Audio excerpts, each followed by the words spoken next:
What's up guys, welcome back, and in this video I'd like to deploy our GraphQL app to a real production server. I've received a few questions on how to do deployment, so let's go ahead and do that. So I'll be using Laravel Forge to deploy the Laravel backend, and for the front end I'll also use Forge, but I'll also show you how to do it with Netlify. So I've made a few changes to get this app ready for production, so let me just go over them here. So the first is in the backend. Here I am in the Git repo, and let me just go to the commits. And this last one, I mentioned in a few videos ago that you should use absolute URLs. So before I just had the name of the book file, book image, and now I have an absolute path, and I'm using Cloudinary to host the images. So this is probably what I'd do if this were a real app, as Cloudinary is the best service for hosting images, as it offloads some of the load off of your server and is also a CDN. So yeah, I just changed all of these to Cloudinary links. And for the Vue end, let's go into here, check out the commits. And so I changed the book URL to, instead of relative, it's now just getting it from the backend. So that's one change I made. Same here. And here, I made two changes. For this one, I'm now using, so I changed the endpoint to the actual endpoint we'll be using. I'm going to put it to this domain because that's sort of a test domain I use. And I also added a .env file. So let me show you in the actual code. So I added a .env.development.local file. So the way this is going to work is if we're running in development, then it's going to get it from the environment file. But if we build it for production, which we'll do in a second, then it will use the correct production endpoint. So here's the local file, and it's just pointing at the development server. Okay, so those are the changes I made. And I think there's one more. Yeah, I just turned off this WebSockets just to get rid of those annoying errors in the console. And yeah, that's it. So let's go ahead and go into Forge and start here. So I'm going to go into Forge. I'm going to go into Laravel e-commerce, and I'll make a new one. So like I said, I'm going to deploy it to this domain, booksql.laravelecommerce.ca. So let's do that. And general PHP Laravel and public, that's fine. So let's add that site. Okay, let's go into it. And let's install a Git repo. And the Git repo is Trey himself /booksql/Laravel. Okay, install the repo. Okay, so before I deploy it, I want to make a new database because this server already has a default database for the Laravel e-commerce app that's on it. So I am going to make a new database. So just go here, database, and let's make a new one here. Let's call it booksql, and we'll add a user later on. I mean, right now. So we can add one here. Let's do booksql_user, and let's just say secret password. I'm going to delete this after, so it doesn't matter. And can access this new booksql database we just made. And let's add that user, booksql user secret password. And it's installing. And it's done, okay. So I'm going to SSH into the server and change the .env file. So let's go ahead and do that. So let me just SSH forge at Laravel e-commerce example.ca. Okay, so that new one should be there, and there it is right there, booksql. Laravel e-commerce example.ca.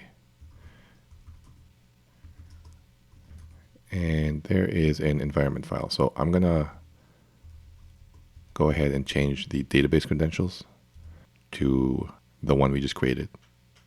Okay, so I changed the credentials there. Let me just quit out of here. And now we can deploy it. So I'll go back into our site. And let's deploy it, and hopefully it works.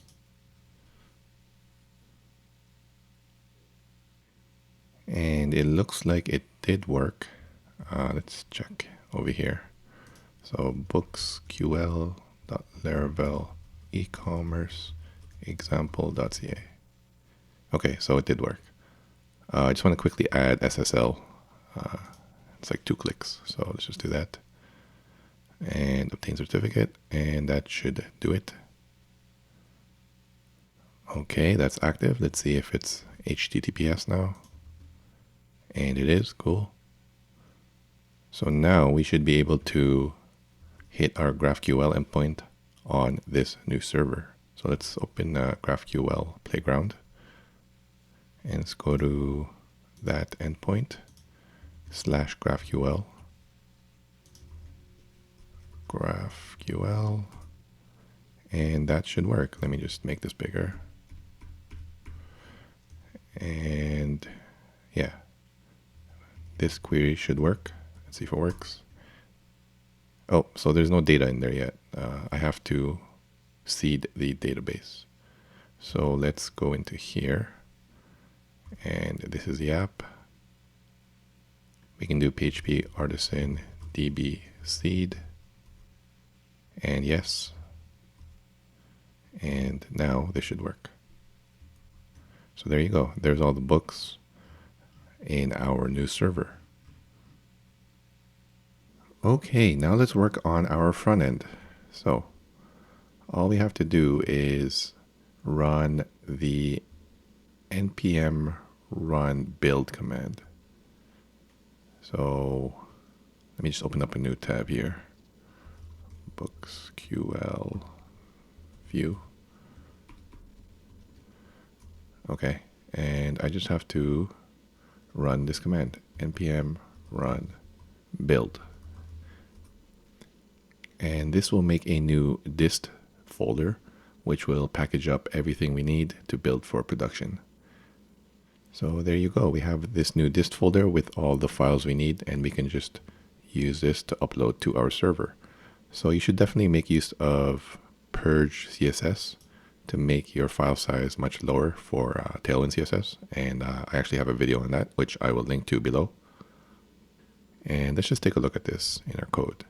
So we have a new dist folder here, and we'll just be uploading this. But let's just make sure that it is not using this one. This is the development one, but using the production, this one. So Laravel e-commerce example. So let's just double check and search for it here. Okay, so it's not that file. It's probably this file. Okay, so there it is. So we know it built correctly.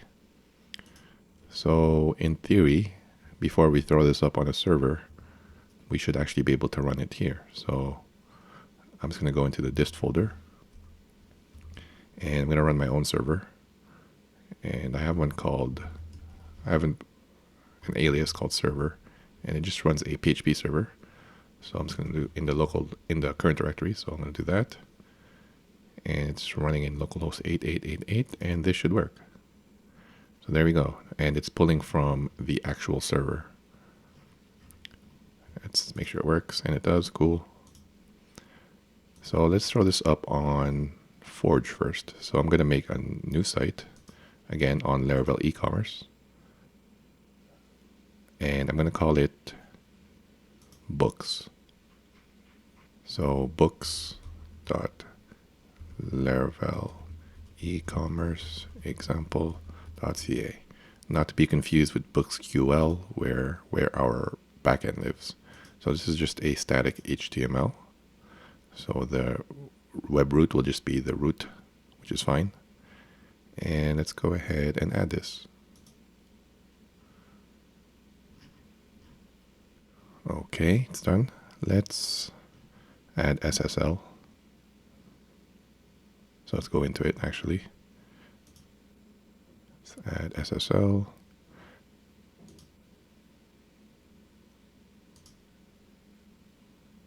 Okay. Okay, that's done.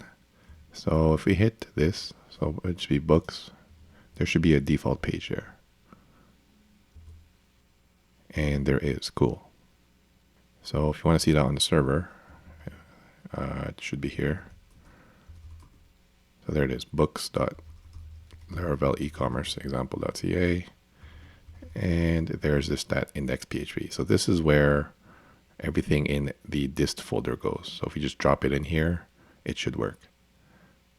So we can set a Git repo if we want, but I'm just going to do it the old-fashioned way and just FTP it in. So I'm going to use my FTP app, transmit, and let me just open it up. And there it is, kind of small, sorry about that. I can't zoom in. So it's just books, and I'm just gonna, I think I have it here. I'm just gonna drag it in. So the dist folder, I'm gonna delete this. And I'm just gonna grab everything in dist. So everything in here and just drag it in. Okay, that's done. So now this should work. And it does awesome. So let's try, so this works. Let's try adding a book. So add a book.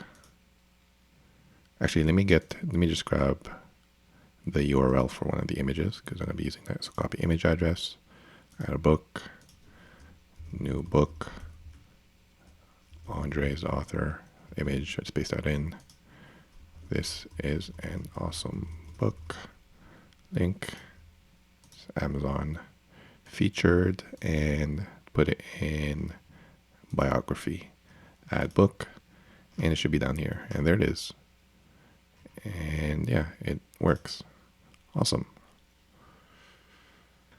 Okay, so let me show you how to do this with Netlify. It's dead simple. Let's go to Netlify and log in. And all we have to do is drag in that dist folder. So let me just go up one, drag in the dist folder, and that is it. Let's give it a second. And I think it's done. And it gave us this random domain, and it has HTTPS on it already.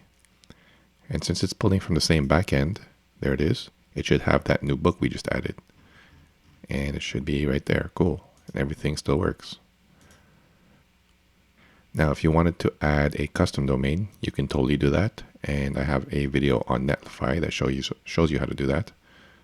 So check that out if you are interested.